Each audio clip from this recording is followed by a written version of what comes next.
Anime News.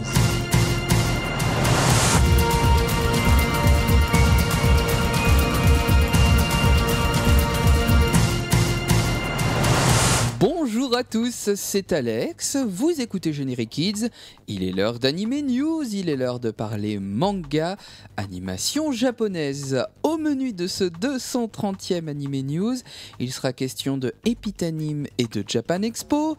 Nous parlerons manga avec Black Box, Ki-un, Taifu, Ototo, Akata, Nobinobi et Glénat.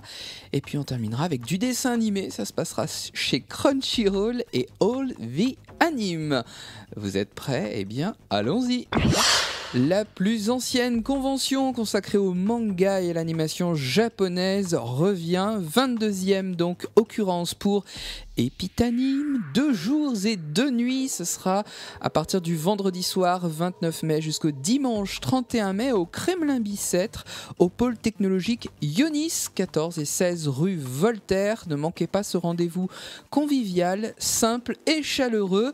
J'aurai le plaisir de vous y retrouver. Rendez-vous donc au Kremlin-Bicêtre pour toutes les informations concernant cette convention Epitanime. Une seule adresse, epita-convention.com. Japan Expo revient comme chaque année au mois de juillet, c'est dans un peu plus d'un mois. Le salon se tiendra du 2 au 5 juillet à Paris Parc des Expositions, Paris Nord, Villepinte.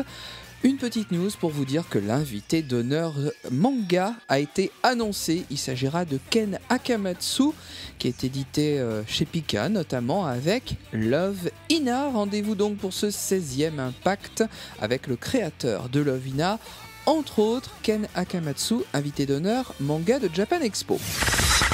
Manga à présent avec Black Box qui se diversifie. Il se diversifie tout simplement en lançant une nouvelle collection. Une collection de mangas d'horreur. Notamment avec l'auteur Masaya Okazono. Et 2 titres sont d'ores et déjà annoncés. Au mois de septembre, un one-shot Hurlement. Et en février 2016, Insomnia, un manga en 2 tomes. Dans les annonces, je me tourne du côté des éditions Ki-un. Pour le 2 juillet, elles annoncent le retour du célèbre Yoshiki to Nogai. Ce sera l'occasion de la Japan Expo, un coffret collector pour la fin d'une triptyque machiavélique. Il s'agit de Secret. Vous avez aimé Doubt, vous avez aimé Judge, et bien voici Secret. Une occasion de retrouver cette toute nouvelle série dans un coffret collector, donc un coffret du tome 1 de ce manga, ainsi qu'un DVD, le film live inédit de Judge, un DVD de quoi frissonner, c'est garanti, c'est chez Ki-un, je vous en reparlerai bien sûr au moment de leur sortie, c'est pour le 2 juillet. Le 22 mai, la semaine dernière, les éditions Taifu ont accueilli au sein de leur catalogue 2 nouveaux titres yaoi, c'est-à-dire Boys Love. Il s'agit de Growing Love, signé par Kiyoki Tazawa, et également de Nar Kiss, signé par Nekono Mariko. Je vous proposerai des chroniques de ces 2 titres la semaine prochaine dans l'Anime News 231. Ototo, la semaine dernière, a sorti le premier tome d'Axel World, signé par Reiki Kawahara et Hiroyuki Aigamo. Vous connaissez la version animée donc de cette série. Cette fois-ci, c'est le manga qui vous attend et je vous proposerai une chronique de ce titre la semaine prochaine.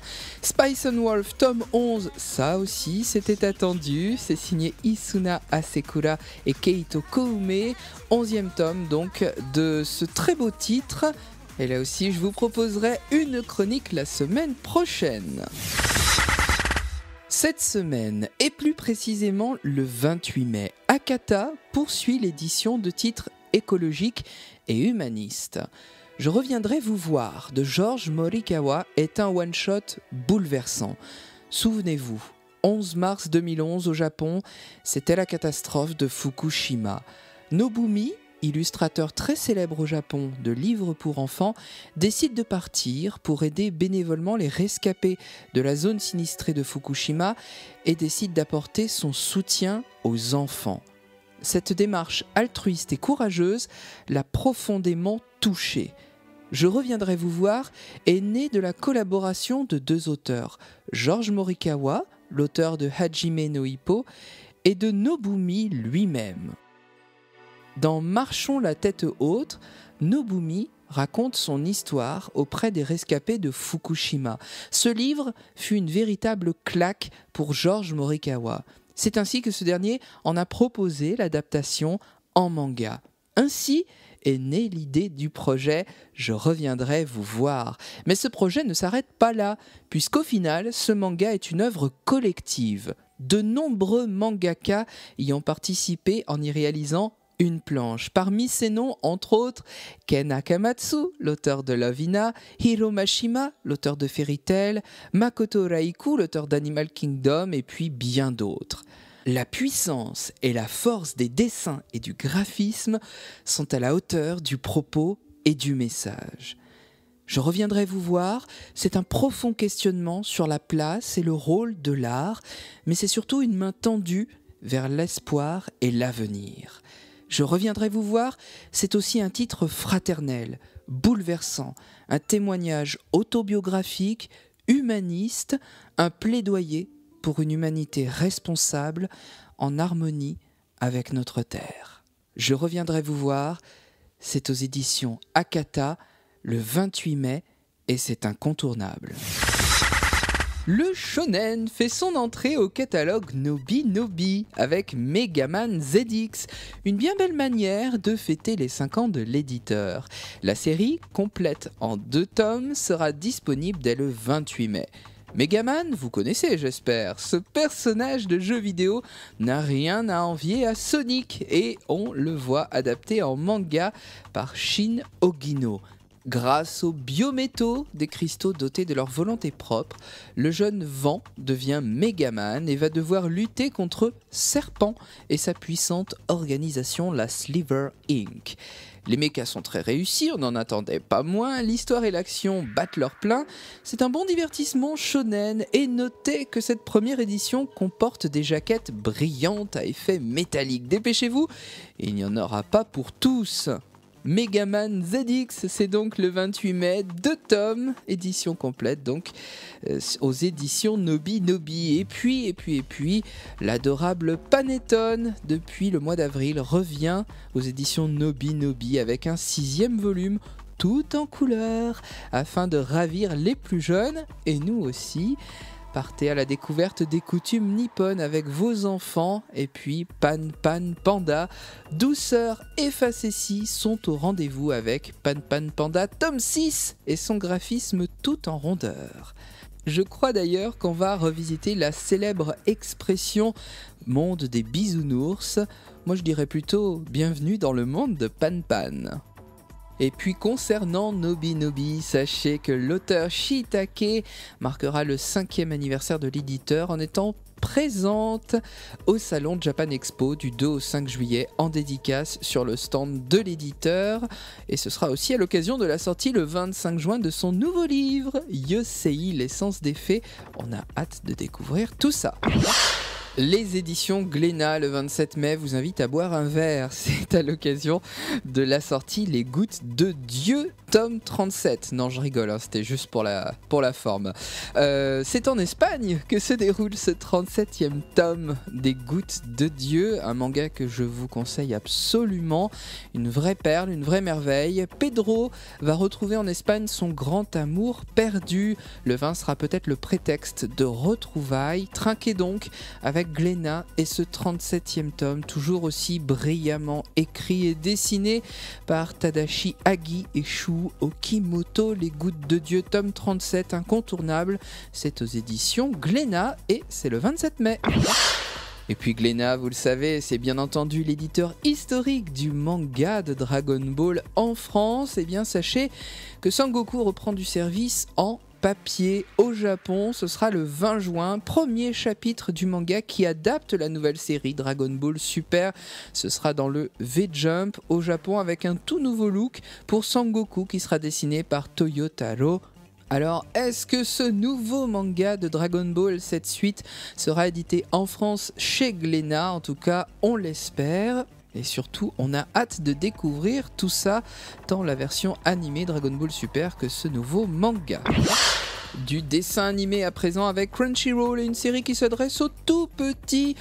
Ils vont adorer, ils ont des têtes de champignons, c'est la famille Nameko, Nameko Keno Ichizoku. C'est le titre intégral japonais de cette série qui est d'ores et déjà disponible sur Crunchyroll, sur la plateforme en toute légalité et gratuitement pour tout le monde. La famille Nameko s'adresse donc, je vous l'ai dit, aux plus petits. Ils ont tous des têtes de champignons et ils sont adorables. Une série sans dialogue, attachante et croquante. Et je termine cette Anime News avec l'éditeur All the Anime. De l'actu chez All the Anime en ce mois de mai, puisque le 18 mai est sortie la box édition limitée, la seconde et dernière box donc, combo DVD et Blu-ray de Kill la Kill, une série que vous aimez. Cette deuxième box contient aussi une box de rangement, bah oui, pour ranger la première et puis pour ranger le hardbook, puisqu'avec les épisodes 13 à 25 en VF et en VOSTF, vous avez un hardbook de 180 pages. All the Anime, c'est aussi Sword Art Online Extra Edition, c'est le film de 100 minutes. 2 éditions simples sont à présent sorties, c'était le 20 mai, une édition DVD, une édition Blu-ray. Je vous rappelle que l'année dernière était sortie une box combo avec les 2 DVD et Blu-ray. Voilà, comme ça il y a le choix pour tout le monde. Et puis Cobra fait son retour chez All the Anime. Après un retour en Blu-ray en début d'année, voici les DVD. Oui, pour ceux qui n'ont pas de Blu-ray, c'est tout de même remasterisé. Une box donc avec la série télé intégrale remasterisée en DVD. Et puis le film qui ne tarde pas, qui arrive tout de suite derrière. 2 éditions, une en Blu-ray, l'autre en DVD, sorti le 20 mai chez All the Anime. All the Anime, c'est aussi du cinéma avec l'attaque des titans, l'arc et la flèche écarlate. En japonais, c'est Shingeki no Kyojin. Ce film sera diffusé au Grand Rex en version originale sous-titrée le 29 mai à 20h30. Ne le manquez pas si vous êtes dans le coin. Vous aurez même des petits cadeaux qui vous seront distribués. Tout ça avec l'opération Paris Loves Anime. Je vais y arriver. Je vous en ai parlé il y a quelques temps. Eh bien, c'est l'attaque des titans qui ouvre cette opération Paris Loves Anime. Cela fait plus d'1 siècle que le monde est ravagé par des titans mangeurs d'hommes et les rares survivants se barricadent dans une cité forteresse. Et voici que le jeune Eren, témoin de la mort de sa maman, va vouloir venger sa mère, bien entendu, et puis surtout lutter contre ces dévoreurs d'êtres humains. C'est le point de départ donc de cette série qui est d'ores et déjà devenue mythique et qui est tirée de l'esprit fertile de Hajime Isayama, l'auteur du manga original. Ce film est réalisé par Tetsuo Araki, il dure 119 minutes et il vous donne rendez-vous au Grand Rex le 29 mai à 20h30 avec All the Anime, l'attaque des titans. Ce numéro d'Anime News touche à sa fin. Je vous remercie de nous avoir suivis. N'hésitez pas à liker nos pages Facebook et à suivre mon compte Twitter Alex_anime_GK puisque l'actu se vit au quotidien. Si vous avez manqué Anime News sur Generic Kids, vous pouvez le revoir, le réécouter sur YouTube et Dailymotion, c'est avec le replay vidéo. Ce replay vidéo est aussi bien sûr présent sur le site de Generic Kids. L'animation japonaise et le manga sur Generic Kids, c'est aussi avec Anime Story. Chaque mercredi à 21h, je vous parle d'une série que vous avez aimée. C'est rediffusé jusqu'au dimanche à 17h, alors ne manquez pas ce deuxième rendez-vous. Et puis les programmes de Generic Kids, c'est aussi avec la soirée 100%, ça c'est le jeudi à 21h, et avec l'histoire racontée Il était une fois, le mardi à 21h. Merci d'être fidèle à notre antenne, merci de nous suivre. Je vous rappelle que je vous retrouve donc ce week-end au festival Epitanime, en vrai, en chair en os. D'ici là, passez une bonne semaine à l'écoute de nos programmes. Vous êtes sur Generic Kids, vous y êtes bien, alors restez-y.